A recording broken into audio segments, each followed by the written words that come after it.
Hi, today I'm going to show you how you can use Notion forms to capture responses directly inside the Notion database.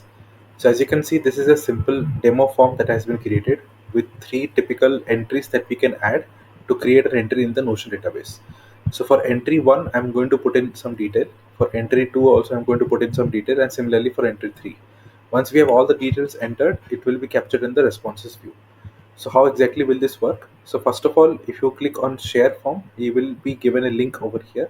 So let's copy this link and I will open up this link in another tab where we'll be able to make entries onto the form. Okay. So in your case, you need to provide this link to the end user who is going to enter the details inside the form, and then you can capture the form responses directly inside the database. So first is we need to give entry over here. So let's say this is my entry. I'm just randomly typing something. Then we have entry number 2. Let's select an option from here, and finally let's scroll down and select an option from this date. So once all the three things are selected, I will click on submit, and this will send a form response that has been submitted. And you can see under the responses tab, you will be able to see the response come up over here. So this is how you can take help of Notion form to create entries onto the responses.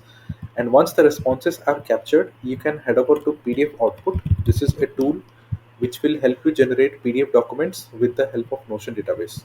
So you can simply head over to PDF output, and here you will be able to see how the entire tool operates to create PDF files directly from the Notion database. So this tool can help you build PDF files completely on automation. I hope this entire demo was helpful to you. If you have any questions, please let me know.